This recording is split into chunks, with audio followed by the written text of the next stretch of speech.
welcome to the Electronic Music Makers video podcast. I'm Chris Huelsbeck, here with my co-host Amy Lee. Hi.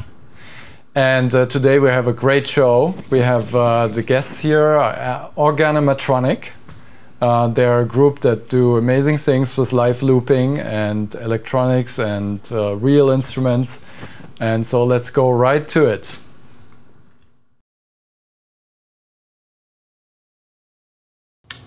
Hi, we're here with Delaney Parker and Michael LaGuardia of Organamatronic, and we're going to hear some awesome live music.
Yay. Awesome. That was amazing, guys. Wow. Thank you. Wow. Thanks. Jeez. Yeah, So where did we start with all this? I mean, like, maybe you can tell us a little bit about like how you guys got started with Organamatronic.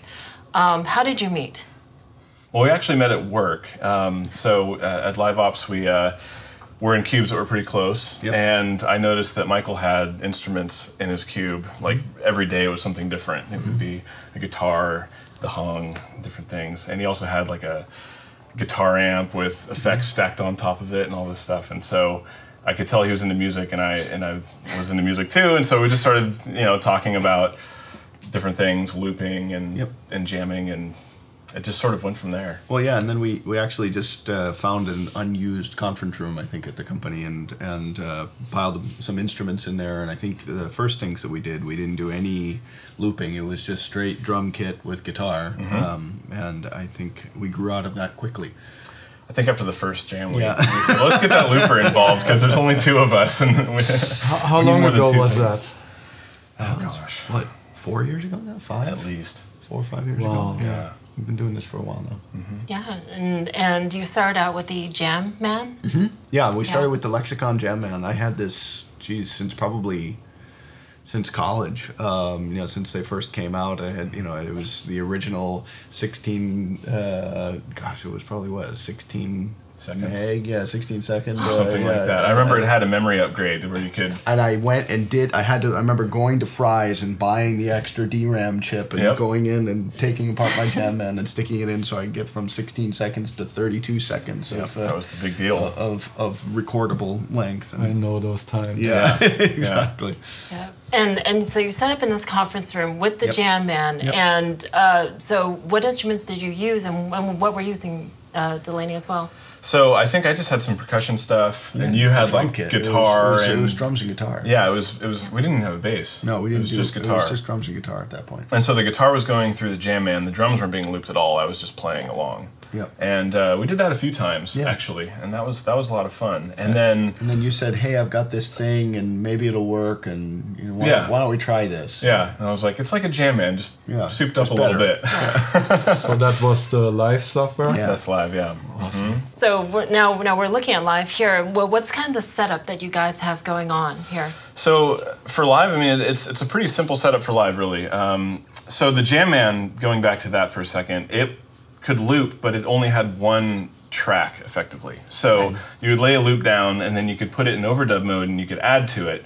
But after the layers stacked up, you couldn't ever get rid of it unless you wanted to clear the whole thing. You couldn't just like take out the part you just played if you made a mistake or something. You also only had 32 seconds. And you only had 32 seconds of length, right? I mean, you could have 30 layers, all 32 seconds or whatever. But yeah, it was pretty limiting. And so we started off in live just saying, okay, treat it like a Jam Man, but you have as many tracks as you want, and you can lay a loop down, and we can remove it, or we can change the volume. And so we started, sort of using it in a very primitive way. And then over time, it's just sort of evolved. We've added effects in different places. We can do, this MIDI controller's added a lot, so I can control effects and panning and volume and muting channels and everything from here, so I don't have to struggle with the mouse when things are going on, when this thing's behaving anyway. Right. I noticed you don't have a mouse. All you have is this control surface. Yeah, the only thing I have to actually touch the computer to do is move the newly recorded loop from the first track onto one of the other available tracks after Mike is finished. That's the only thing I actually have to touch the computer for. Everything else I can do from here. Sometimes when we get going crazy, I've got Delaney very busy just kind of moving tracks off, and we go over and look at the end of the tune, and Delaney will say, yeah, that was 56 tracks. Yeah, because I can only control 8, right? So I try to keep things to 8, and it sort of forces an interesting structure, because when I fill up and you record something new, I usually just pick something to toss, right? Or fade out and then reuse that track. But when he gets going crazy, I just start, creating new tracks on the fly, and then I have to manipulate all those tracks with the computer, because I don't have control of it from here. So that gets a little crazy. That is exactly the thing that live is for. You can do everything while it's running, and it never stops and never glitches. That's what's so great about it. You can drag tracks around, you can make them play backwards, you can change the tempo, you can transpose them, you can throw new effects in, dragging new effects and instantiating them on the fly, and it doesn't miss a beat. One of my favorite things that ever happened was we were doing this tune, and I have an accordion, and so we were playing this low accordion note, and then first thing Delaney did was then took that and dropped it another octave down, and so it's this big wah type of sound. And I played a melody over the top of it, and recorded that and didn't think anything of it. I was off doing something else, and then a few minutes later, that same melody came back an octave down, and like 16 bars later. So it was if it was a restatement of that theme, but totally changed, and it played against the original melody that kept playing, and it just was it blew my mind. It was really impressive. I love when you have those moments where just like everything comes together, and like you're like, oh, I really want to tie this theme back again, and then you can pull it back up. So why don't we talk a little bit about the signal flow here? We have a microphone over here next to Michael, and where is that going from? Well, it's going to a mixer that's down on the floor, which you can't see this, but there's a mixer down there. Basically, there are some number of things going into this mixer, and that's just to control levels of things, and then that actually, I'm sorry to interrupt, but that actually, I mean, we called the thing Organamatronic because it's half organic, it's half electronic. I mean, we wanted, the thing that I've always loved is collecting instruments and playing, instruments that have life and soul to them. I mean, even the thing about, using this kind of electronics is that it's completely temperamental. It's going to behave differently one day from the next day. Temperature it goes affects non-linear, and so, having a microphone and being able to use live, samples essentially from real instruments took the electronic music thing to a completely different place. And so being able to, run through a mic and then come into into live is really important. Yeah. So it's going directly from this mixer into live? Yep. Yeah, so it's going through an audio track? interface, and then it goes into live. Yeah. And I just have the first track set up, so you can see here, this is record armed, right? And we have this foot switch on the ground. Right there. Michael has a foot switch? It's set up so when you go ahead and step on it, when you step on it, it triggers the first to the upper left corner, so it just starts recording on that track now. Oh, so he's actually controlling He controls when he records, although when he doesn't. You get to, Delaney will oftentimes surprise me though, and I'll be doing something and not recording, and Delaney will be like, well, I'm taking that. Yeah. And so he'll go grab something and I haven't intended to record it, and I'll hear it come back. So you're kind of like fighting over the control. Yeah, so I mean, it's recording right now, so I just kicked it again. So he kicked it again, now it's playing. But I mean, just as easily, if I want to go in here now, I can just take this loop and move it onto a different track, and now the first track is free for him again. So now you've captured his audio, now you can transform it in real time while he still has control over the recording and stopping. Exactly. That's amazing. Sometimes I'll make Delaney very busy, or he's doing some really interesting stuff, and I'll notice that it's like, oh, okay, well, I have to lay back a little bit, or I'll go do some other things for a while before I can come back, and Delaney has made space on that track again to so there's definitely a lot of give and take in what we do. Yeah. So why don't you talk about your instruments? I mean, this looks really spacey. Sure. One of the fun things for me is that we get to try out all sorts of different sets of instruments, and anything can become an instrument. We've played Coke cans, paint brushes, ratchets, walls, chairs. Almonds, bags of almonds. The electric fan, that was awesome. The electric fan was amazing. Makes a really nice type of sound. It really does. We should bring that back. Yeah. And so the part of the fun of this is that, for us, it doesn't ever have to be the same twice. I mean, we were just saying before we started today that I don't think that we've ever played with precisely this set of instruments before. I mean, we've played with all these instruments, but just like this as an ensemble hasn't happened. So today I brought 3 instruments. I have the analog synth, and I have the hung, and I have a low D whistle.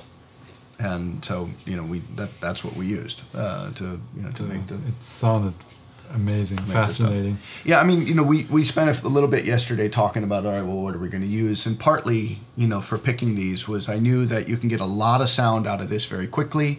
This thing has both harmonic and percussive aspects to it, and so it can really move the music forward. And then this gives me a lot of freedom to play a melody over the top of it. And so, even though you could use pretty much anything, this gives us, a very small, compact setup.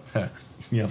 Relatively speaking. I always have the smaller setup. Yes, but with a lot of potential for going in different directions. Great. Maybe we can do a quick demo of Sure. how you like build these loops, or Yeah, absolutely. Yeah. Sure. We'll have to put our headphones on. Yeah. Okay. Let's do that. So let's go for a headphone time. So, just starting from scratch, it's an empty field. Perfect. We usually Get a click track. we get a click track going. We sort of pick a tempo and pick a time signature. Okay. So you can see that right here. I'll go ahead and slow this down a little bit for now. We'll do 110. So is that a 110? 110. And then the way the audio interface is set up is our headphones have the click track, but obviously the main outs don't. So we can hear the click and the audience doesn't hear the click. And it's just a reference for us when we're doing the looping. So right now, you're not recording him because the first one is armed? Oh, no, it is.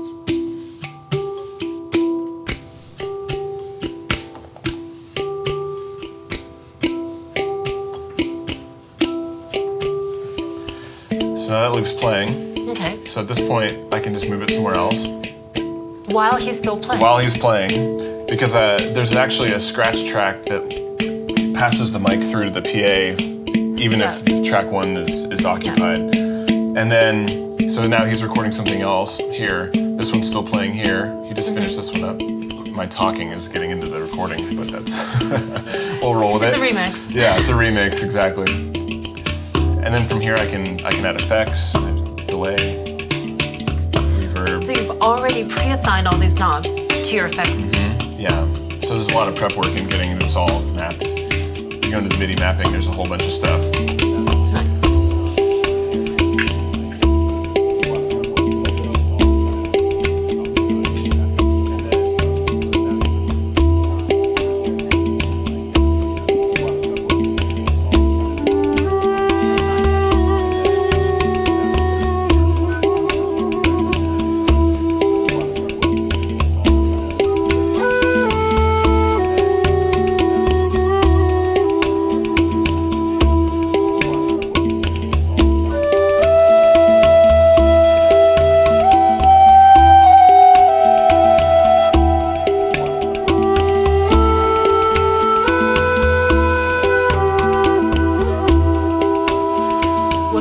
Are you changing? So I just transposed it down an octave and made it play backwards, but I did it with one of the existing loops. I made a copy of it, put it on a spare track, and I haven't triggered it yet. So then I like bring the volume down to that track and then trigger the loop and then bring it in and just kind of see what it sounds like, if it's good, if it's bad. If it doesn't sound right, I bring it out.